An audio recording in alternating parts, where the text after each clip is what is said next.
Hello guys, अब हम electromagnetic radiation की बात करने जा रहे हैं। हमारा जो ये यूनिवर्स है, ब्रह्मांड है, इसमें बहुत सारी जो रेज हैं वो एग्जिस्ट करती हैं, लेकिन वो हमें दिखाई नहीं देती हैं।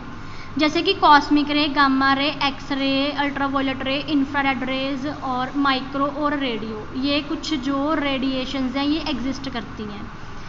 लेकिन हमें अल्ट्रावायलेट और इंफ्रारेड इनके इन बिटवीन जो विजिबल रीजन है, बस हमें वही कलर दिखाई देती हैं। तो अब इलेक्ट्रोमैग्नेटिक जो हम पढ़ने जा रहे हैं, इलेक्ट्रोमैग्नेटिक रेडिएशंस की बात करने जा रहे हैं, तो इसके कुछ करेक्टरिस्टिक हैं। फर्स्ट कि कोई भी रेडिएशन हो, वो गामा रे है, वो एक्स रे है, वो माइक्रो है, सभी सेम स्पीड से ट्रैवल करती हैं एज दैट ऑफ लाइट। दूसरा, वेव को ट्रैवल करने के लिए कोई मीडियम की ज़रूरत नहीं है। जैसे कि मान लो हमारे पास पॉन्ड है, तालाब है, आपने उसमें स्टोन फेंका तो वेव्स पैदा होती हैं, तो मीडियम चाहिए उसे पैदा होने के लिए, लेकिन इन्हें ट्रैवल करने के लिए किसी मीडियम की ज़रूरत नहीं पड़ती। थर्ड पॉइंट है कि जो भी ये वेव है जो हमें दिखाई देती है विजिबल, वो भी जो अल्ट्रावायलेट जिसकी हम बात करते हैं कि ओजोन जिसे ट्रैप करता है, या कॉस्मिक रे जो हमारे स्पेस में एग्जिस्ट करती हैं, मीन्स कोई भी रे हैं, तो इन रे के अंदर दो कंपोनेंट होते हैं, एक इलेक्ट्रिक एक मैग्नेटिक, और ये दोनों कंपोनेंट आपस में क्या होते हैं, mutually perpendicular to each other होते हैं।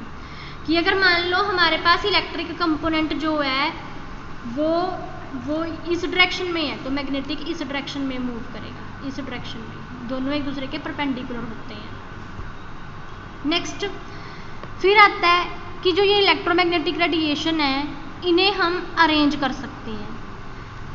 अरेंज कैसे कर सकते हैं? जैसे मैंने ये लिखा है CGXUVIMR, अगर मैं ऐसे ही लिख दूं, तो अगर मैं इस डायरेक्शन में मूव करूंगी तो हमारा लैम्डा जो है वो इंक्रीज हो रहा है।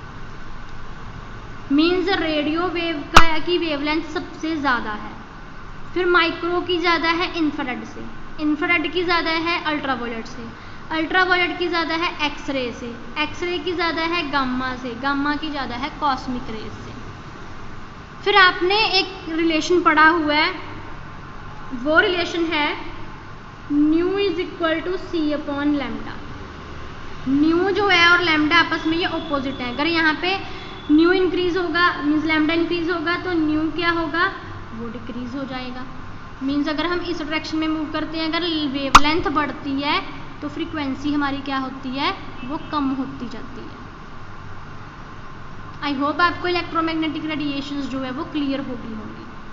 स्पेक्ट्रम किसे बोलते हैं? इलेक्ट्रोमैग्नेटिक स्पेक्ट्रम जब हम वेव को इंक्रीजिंग ऑर्डर ऑफ वेवलेंथ या फिर डिक्रीजिंग ऑर्डर ऑफ फ्रीक्वेंसी में अलाइन करते हैं इन्हीं रेज को, इसे फिर हम क्या बोलते हैं, इलेक्ट्रोमैग्नेटिक स्पेक्ट्रम।